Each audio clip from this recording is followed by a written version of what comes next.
تو یہ سوال سپریم کورٹ سے آئی تھنک بہتر طریقے سے پوچھا جا سکتا ہے کہ ان کا جو 12 جولائی کا فیصلہ ہے اس نے آئین کو دوبارہ کیوں لکھا ہے اور کس طرح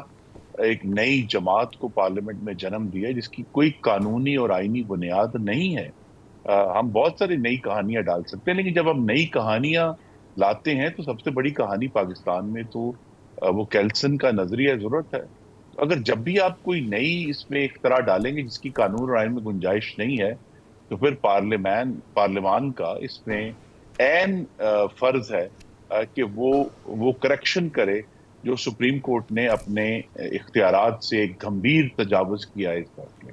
تو خرم صاحب پھر یہ تو کلیئر ہو گیا نا، یہ جو ابھی آپ نے بات کی اس سے، یہ تو اس میں تو اب کوئی دو رائے نہیں رہ گئی کہ یہ سپریم کورٹ کے فیصلے کی روشنی میں یہ قانون سازی کی جا رہی ہے۔ آپ کا خیال ہے کہ وہ فیصلہ درست نہیں تھا، اس کو ٹھیک کرنے کے لیے یہ قانون آ رہا ہے۔ یہ قانون اس لیے نہیں آ رہا کہ پاکستان میں جو ہے وہ جمہوریت جو ہے وہ مستحکم ہو، یہ اس لیے آ رہا ہے کیونکہ ایک فیصلہ آپ کو پسند نہیں آیا، اب آپ یہ جوابی فائر کر رہے ہیں، یہ تو پھر اسٹیبلش ہو گیا۔ نہیں، دیکھیے جو فیصلہ ہے سپریم کورٹ کا، اس کے وہ دو فیصلوں کی اس نے نفی کی، الیکشن کمیشن آف پاکستان اور پشاور ہائی کورٹ کے 5 ججز کا متفقہ فیصلہ، اس کو اوور ٹرن کیا۔ اور جب بھی اگر ایک ادارہ، اسی لیے ہم جمہوریت میں ٹرائیکوٹمی کہتے ہیں، تو ٹرائیکوٹمی صرف یہ نہیں کہ پارلیمان قانون پاس کرے اور سپریم کورٹ اسے غیر آئینی قرار دے دے۔ سپریم کورٹ کا بھی جب اس قسم کے معاملات میں ایک تجاوز ہوگا اور آئین کے اندر جو ہے پوری ایک ہم کہتے ہیں کہ نئی ریڈنگز آئیں گی کہ ایسے ہو سکتا ہے، تو لہذا پارلیمنٹ نے اس معاملے کو ریمیڈی کرنا ہے۔ دوسری طرف جو پاکستان کے دوسرے معاملات ہیں، الحمدللہ پاکستان کی معیشت جو ہے وہ بہتر جا رہی ہے، ریکارڈ ایکسپورٹس ہوئی ہیں، 11% اضافہ ہوا ہے، پاکستان کی انفلیشن لیکن خرم صاحب معذرت کے ساتھ قطع کلامی معاف، اس وقت جو سپریم کورٹ ہے وہ پارلیمنٹ یا کسی اور ادارے کو کرٹیسائز نہیں کر رہا۔ اگر آپ ان کی پروسیڈنگز دیکھیں، وہ الیکشن کمیشن کو یاد دلا رہے ہیں کہ الیکشن کمیشن کو اپنا کام کرنا چاہیے تھا۔ وہ الیکشن کمیشن کو بتا رہے ہیں کہ بیان حلفی کس طرح سے لینا چاہیے تھا، یا بلے کے نشان کی غلط تشریح الیکشن کمیشن نے کی ہے، یہ بھی سپریم کورٹ نے کہا ہے۔ تو it is the election commission جس کو آپ ذمہ دار ٹھہرائیں۔ آپ کو نہیں لگتا that we got to read between the lines کہ اصل ذمہ دار کون ہے، بجائے کہ یہ کہ ہم اس بحث میں پڑ جائیں کہ سپریم کورٹ اپنے اختیارات سے نکل رہی ہے اور آپ قانون بنا سکتے ہیں، کس جگہ پہ قانون امپلیمنٹ نہیں ہوا، وہ اصل بحث ہے۔ دستگیر صاحب جی، آپ کی رائے جو ہے اس میں وزن ہے، لیکن یہ مت بھولیں کہ یہ وہی سپریم کورٹ جن 2 سال پہلے اسی طرح کا ایک گھمبیر تجاوز کا فیصلہ کیا تھا، زیادہ دیر نہیں ہوئی، جو 63A کی ریڈنگ کی تھی انہوں نے، جس کے نتیجے میں اب یہ کہہ سکتے ہیں جی فیصلہ جو ہے وہ آ گیا تو کیا ہو گیا، اس کے نتیجے میں جو مزورات ہوئے تو مسلم لیگ نون کی حکومت جو پنجاب میں بنی تھی وہ الٹ گئی اس فیصلے کے نتیجے میں۔ تو لہٰذا سپریم کورٹ بار بار ایسے معاملات میں آئے گا جو براہ راست الیکشن کمیشن آف پاکستان کا پرویو ہے، اور یہ بات ہمیں یاد رکھنی ہے کہ سپریم کورٹ کے پاس لامحدود اختیار نہیں ہے، وہ بھی اسی آئین کی پیداوار ہیں جس آئین نے الیکشن کمیشن آف پاکستان کو جنم دیا ہے۔ تو لہذا سپریم کورٹ کا بار بار آ کر کہنا کہ جی کوئی ایک اور آئینی ادارہ جس کا اپنا آئینی پرویو ہے وہ اپنا کام نہیں کر رہا یا ہمارا فیصلہ ٹھیک نہیں ہوا، اس سے خواہ مخواہ کا ایک تناؤ پیدا ہوا ہے، اور یہ جو بہت بڑا تجاوز ہوا ہے وہ یہی لیکن خرم صاحب دیکھیں اس میں جو ایک نارمل سسٹم ہے گورننس کا، جب تک نئے پارلیمان اس پہ قانون سازی نہیں کر لیتی یہ نشستیں خالی رکھی جائیں۔ لیکن ایک ایسی جماعت، اب میں آپ سے ایک سوال پوچھتا ہوں، دیکھیں آپ کے خیال میں میری کوئی رائے ہو سکتی ہے سپریم کورٹ کے فیصلے کے بارے میں، آپ کی کوئی اور رائے ہو سکتی ہے، الیکشن کے 3 دن تیسرے کی میں ایک سوال سے بھی ڈال دوں، ایک جماعت کو نہیں، مجھے مکمل کریں، ایک جماعت کو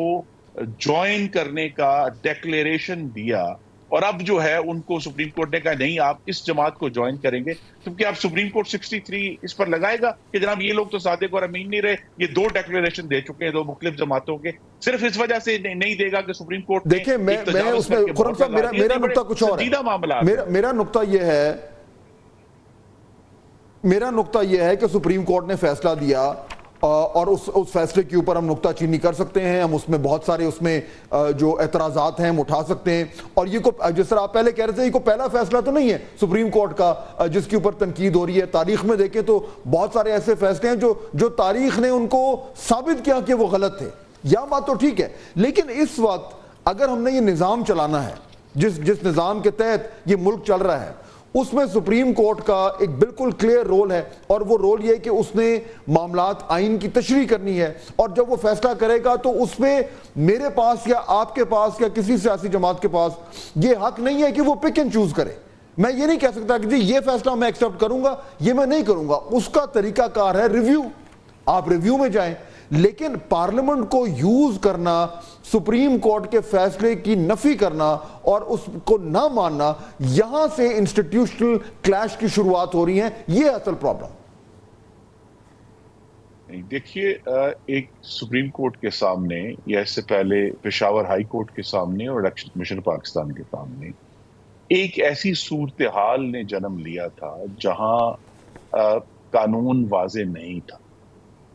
تو لہٰذا اس جگہ پر جہاں ابہام تھا، پارلیمان نے آج قانون سازی کر دی، اور اب کلیئرٹی اگر دوبارہ ایسی سچویشن پیدا ہوگی تو وہ نیا جو الیکشن ایکٹ ہے وہ اس کے مطابق. تو یہی پارلیمان کا کام ہے کہ جہاں ابہام ہو اور حالات ایسے پیدا ہوں، پارلیمان اپنا کام کرے. اب اس کو اگر یہ سمجھتے ہیں کہ جی کیا جو ہے یہ تناؤ ہے، تو پارلیمان بالآخر پاکستان کے عوام سے اپنی اتھارٹی ڈرا کرتی ہے، تو لہذا پارلیمان کا جو کہنا ہے بالآخر وہی معتبر ٹھہرے گا. لیکن خرم دستگیر صاحب، یہ جو آپ کہہ رہے ہیں، کیا یہ اس کانٹیکس میں سن رہا تھا آپ کے ایک ساتھی جو ہیں، یہ اس میں ٹھیک ہوگا کہ الیکشن کمیشن پیپرز ایکسیپٹ نہیں کر رہا، جس پولیٹیکل پارٹی کے پیپرز ایکسیپٹ نہیں کر رہا الیکشن کمیشن، اس کے لیے آپ نے کیا قانون سازی کی ہے؟ کیا یہ جو آپ نے قانون سازی کی ہے، اس کے بعد اگر کسی پولیٹیکل پارٹی پہ کوئی پریشر ہوگا تو الیکشن کمیشن اس کو یہ نہیں کہے گا کہ پی ٹی آئی کا نام نہیں لکھو یا فلاں پارٹی کا نام نہیں لکھو اور آپ کے پیپرز ایکسیپٹ ہو جائیں گے؟ کیا آپ وہ سرکمسٹانسز ایڈریس کر رہے ہیں جن سرکمسٹانسز میں الیکشن کمیشن نے کہا کہ اس حوالے سے قانون موجود نہیں ہے، اور پی ٹی آئی کی غلطی یہ تھی بظاہر کہ انہوں نے صرف لسٹ فراہم نہیں کی تھی؟ آپ اگر ٹیکنیکل ڈسکشن میں جائیں گے تو دستگیر صاحب اس میں آرگیومنٹ تو بہت ہے، لیکن بات یہ ہے کہ وہ سرکمسٹانسز کیا تھے؟ یہ نہ دیکھیے، جو نشان لیا گیا وہ میرے کہنے پہ لیا گیا تھا ان سے واپس. سپریم کورٹ آف پاکستان کا فیصلہ، یہ وہی سپریم کورٹ ہے جس کی ہم بات کر رہے ہیں. تو کیا وہ جو فیصلہ تھا وہ غلط تھا؟ وہ اب 8 ججز یہ ضرور کہہ سکتے ہیں، انہوں نے اپنا ایک پوائنٹ آف ویو لیا ہے کہ جناب ہمارا جو فیصلہ تھا اس کو درست پڑھا نہیں گیا، اس کو دیکھا نہیں گیا. لیکن وہ جو نشان واپس لینے کا فیصلہ تھا وہ بھی سپریم کورٹ آف پاکستان کا فیصلہ تھا، وہ الیکشن کمیشن کا فیصلہ نہیں تھا. تو لہذا یہ ایک بہت ہی مشکل اور سنجیدہ بحث ہے. لیکن اس وقت ایشو یہی ہے کہ پارلیمان نے اپنی رائے دے دی ہے. اب وقت کے ساتھ یہ معاملہ جیسے اس طرح چلے گا اور آگے بڑھے گا. یہ صرف میں آپ کے سامنے رکھنا چاہتا ہوں کہ سپریم کورٹ کو بھی اس پر سوچنا پڑے گا کہ کیا ان پر بھی آئین کا اطلاق ہوتا ہے یا نہیں ہوتا. نہیں، ان پہ تو ظاہر بات ہے خرم صاحب، آئین کا اطلاق تو سب پہ ہوتا ہے. لیکن اب یہ جو صورتحال بن گئی ہے، جو میں اس کو پروجیکٹ کر سکتا ہوں، ابھی آج نیشنل اسمبلی اور سینٹ نے یہ بل پاس کر دیا ہے، صدر اس پہ دستخط کر دیں گے. ریٹروسپیکٹیولی آپ اس کو جو ہے وہ اپلائی کریں گے تاکہ جو پیچھے جو فیصلہ ہوا ہے وہ فارغ ہو جائے، اور آپ کہیں گے کہ جی ہم نے وہ جو 41 پی ٹی آئی کے لوگ رہ گئے ہیں، ہم نے ان کو جو ہے وہ ممبر نہیں بنیں گے، وہ نوٹیفائی نہیں ہو سکیں گے. پی ٹی آئی نے خرم صاحب آج کہہ دیا ہے کہ وہ اس کو چیلنج کر رہے ہیں. وہ کل پرسوں جب بھی موقع ملے گا وہ سپریم کورٹ میں چیلنج کر دیں گے. اب یہ سینیریو دیکھیں، آپ نے سپریم کورٹ نے فیصلہ دیا، آپ نے کہا ہم نے نہیں ماننا، آپ نے قانون بنا دیا، قانون چیلنج ہو گیا، چیلنج ہو کے سپریم کورٹ میں چلا گیا، سپریم کورٹ نے اس کو فارغ کر دیا، سٹرائک ڈاؤن کر دیا، پھر کیا ہوگا؟ جی تو ابھی ہم نے دیکھا تھا نا، یہ پریکٹس اینڈ پروسیجرز ایکٹ کا جو پہلا ورژن تھا وہ سٹرائک ڈاؤن ہوا تھا. لیکن جب پارلیمان نے دوبارہ عوام کی رائے کا اظہار کیا تو پھر سپریم کورٹ نے، اور اس میں بالکل بالغ نظری سے یہ کہا کہ پارلیمان کا حق ہے.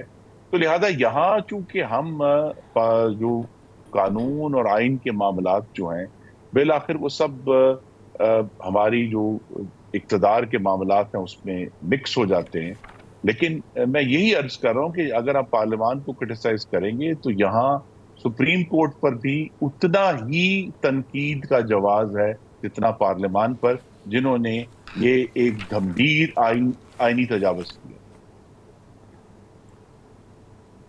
لیکن آپ اگر اس طریقے سے خرم صاحب، آئی ایم شور آپ تو نوٹ کر ہی رہے ہوں گے بیکاز آپ کی بڑی گہری نظر ہے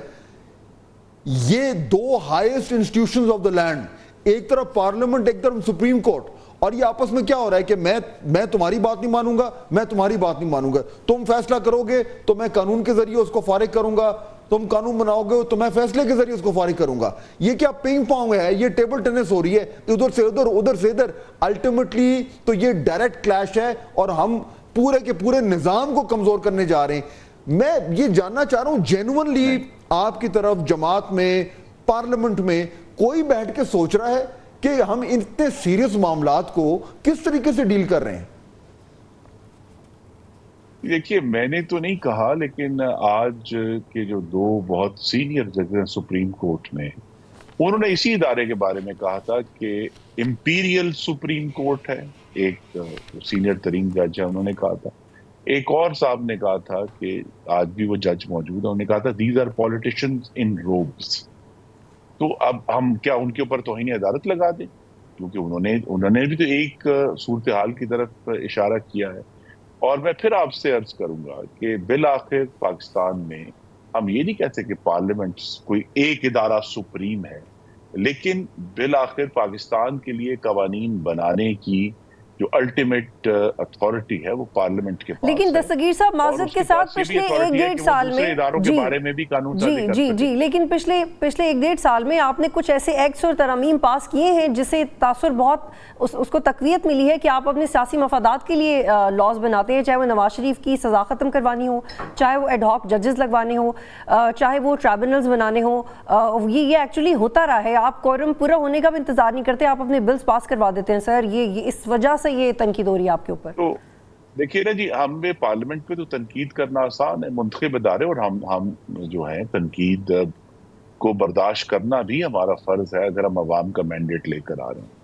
لیکن میں صرف یہی پھر ایک دفعہ پھر عرض کروں گا کہ جتنی تنقید پارلیمنٹ پہ اور منتخب اداروں پہ ہے, اتنی ہی تنقید اب سپریم کورٹ پر ہونی چاہیے, کیونکہ ان کا کانڈکٹ کے اوپر بھی اب بہت گہرے سوال ہے کہ کیا وہ آئین کو فالو کر رہے ہیں اپنے فیصلوں میں یا نہیں کر رہے. ٹھیک ہے دستگیر صاحب, جسٹ ون سینٹینس, جسٹس منصور علی شاہ کا نوٹیفیکیشن کب آ رہا ہے؟ جسٹ آؤٹ آف کیوریوسٹی آپ سے پوچھ رہی ہوں. جی وہ جیسے ہی آئینی مدت ختم ہوگی اس کے آئی تھنک چند ہفتے یا دن پہلے آ جائے گا. وہ تو ایک آئینی عمل ہے, وہ مکمل ہو جائے گا انشاءاللہ. تو آپ وقت سے پہلے 2 ماہ 3 ماہ پہلے نہیں کریں گے؟ جی مجھے نہیں اندازہ کہ کیا پریکٹس ہے, جو بھی پریکٹس ہے جتنی دیر پہلے ہوتے ہیں نوٹیفیکیشن